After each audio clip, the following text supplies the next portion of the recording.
Hello दोस्तों, आपको कपिल के कहानियां चैनल में स्वागत है। पटाचारा की कहानी, निराशा से आत्मज्ञान तक एक अटूट यात्रा। नमस्कार प्रिय दर्शकों और सत्य के साधकों। आज हम समय के गलियारों में एक ऐसी कहानी को खोजने जा रहे हैं जो प्राचीन भारत की धरती से गूंजती है। एक कहानी जो मानवीय अनुभव की गहराइयों को छूती है, अकल्पनीय हानि से लेकर परम स्वतंत्रता की ऊंचाइयों तक। यह पटाचारा की गाथा है, एक ऐसी महिला जिसने अपने जीवन में हर खुशी, हर रिश्ते को खो दिया और फिर अपनी ही राख से उठकर बुद्ध के शाश्वत ज्ञान के प्रकाश में एक महान अरहंत बन गई। उसकी कहानी केवल दुख और उबरने की नहीं है, यह इस बात का एक शक्तिशाली प्रमाण है कि सबसे गहरे अंधेरे में भी ज्ञान की एक किरण चमकती है, करुणा की एक फुसफुसाहट हमें शांत करती है और अनित्यता का सत्य हमें मुक्त कर सकता है।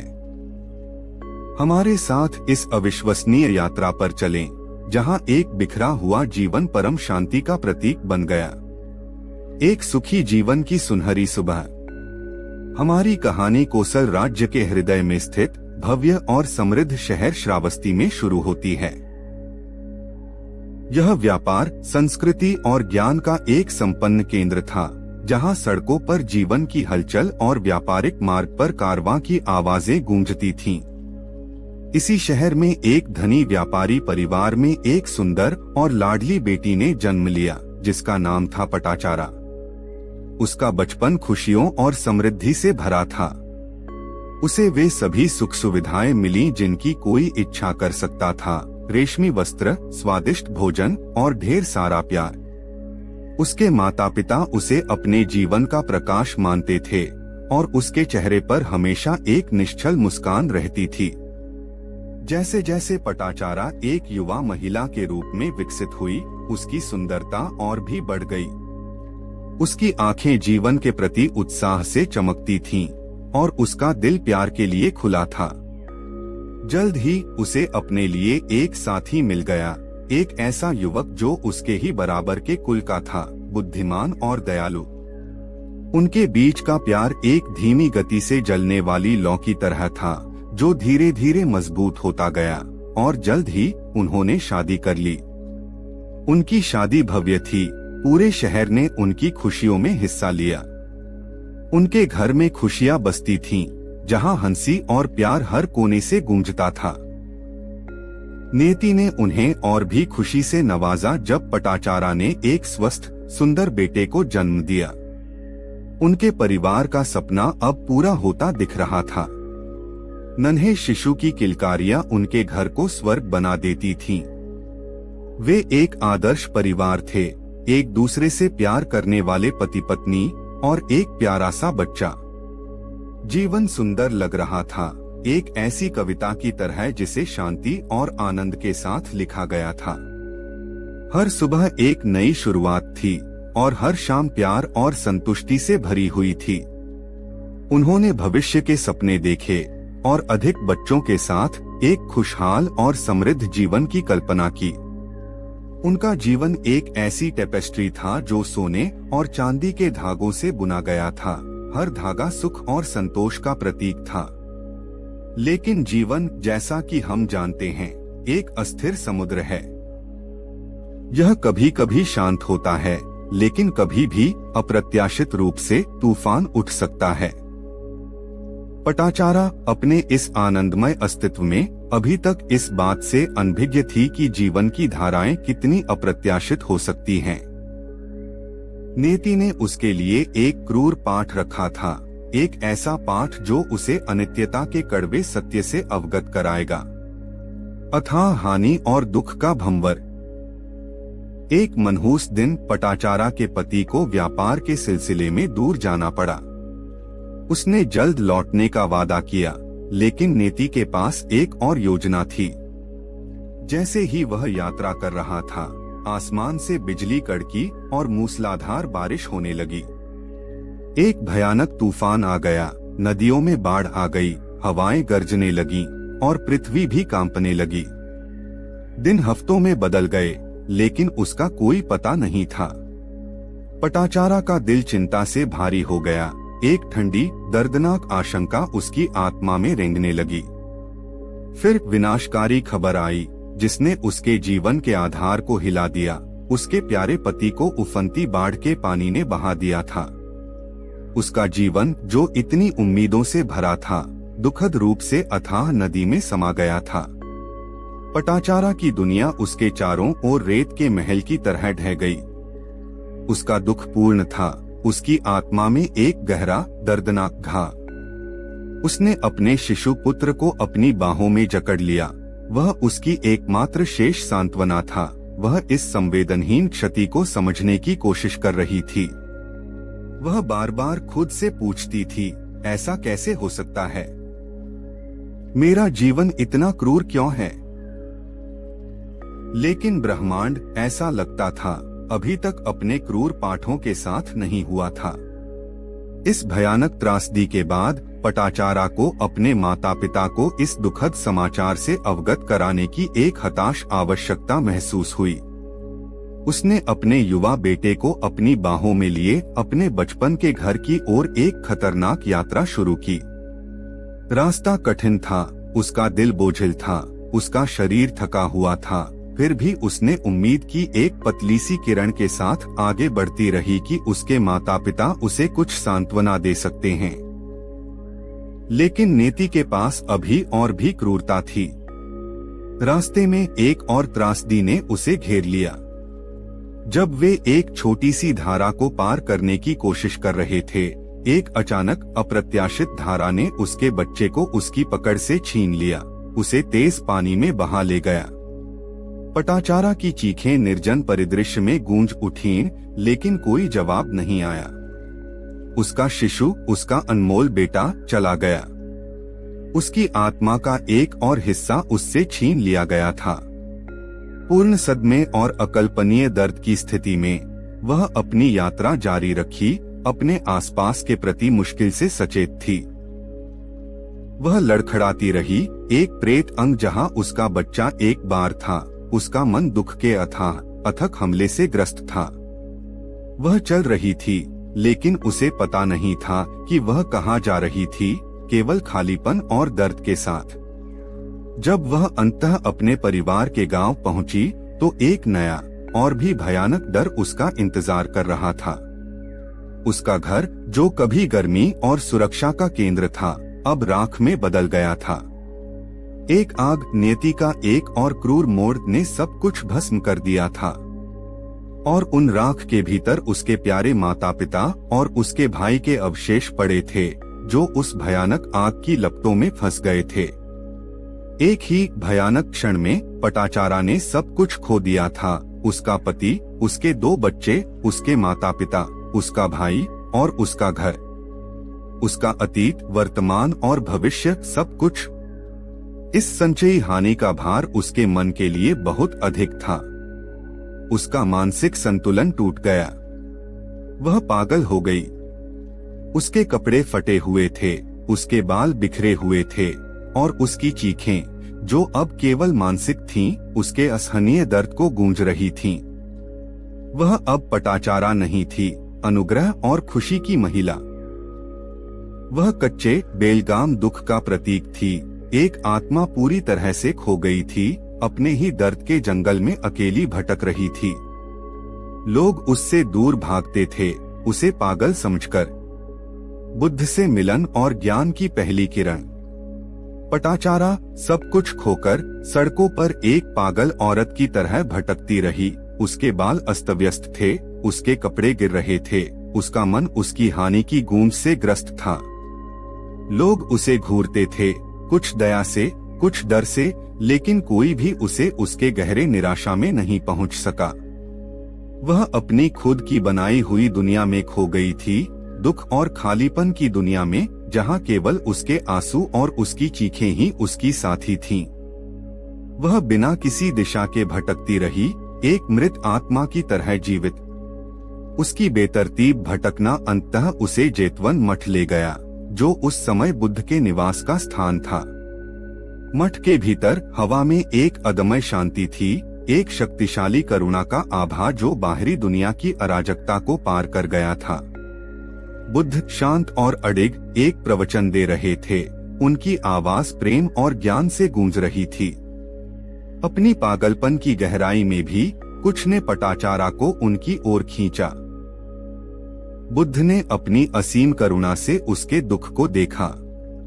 उन्होंने एक पागल औरत को नहीं, बल्कि एक आत्मा को गहन पीड़ा में देखा, जो समझने और जागृत होने के लिए तैयार थी। जैसे ही वह पास आई, रोती और पूरी तरह से विचलित, बुद्ध ने अपनी आवाज में एक कोमल लेकिन स्पष्टता के साथ बात की, जो उसके दुख के कोहरे को भेदती हुई थी।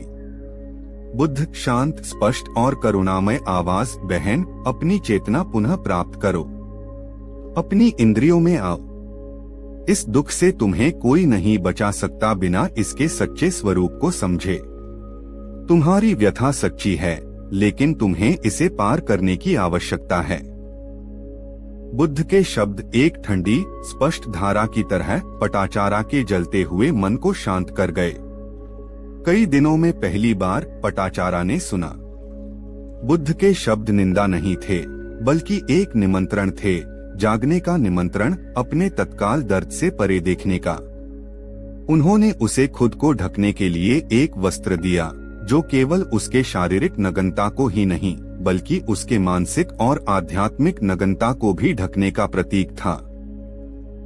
जैसे ही उसने वस्त्र लिया, उसकी चेतना धीरे धीरे वापस आने लगी और उसे अपनी स्थिति का एहसास हुआ।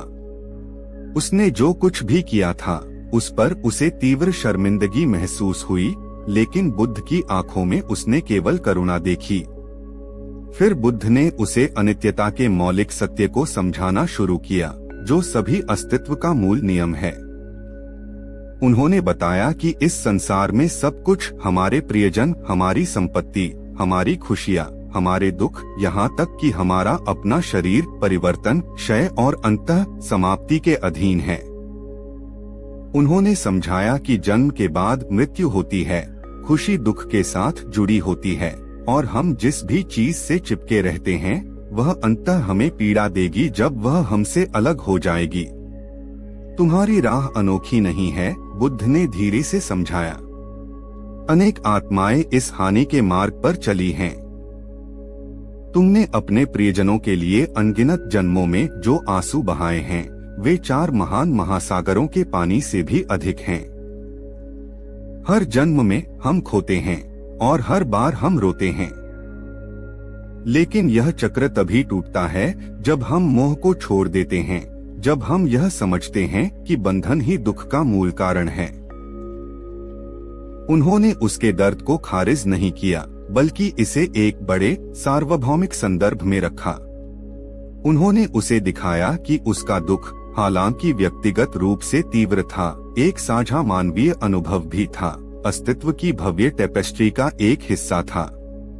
उन्होंने उसे एक खाली बर्तन का उदाहरण दिया और पूछा कि क्या वह उसे भर सकती है अगर उसमें छेद हो। उसी तरह दुख का बर्तन कभी नहीं भर सकता अगर हम अनित्यता को स्वीकार न करें। बुद्ध के गहन ज्ञान और करुणा ने पटाचारा के मन को पूरी तरह से प्रबुद्ध कर दिया।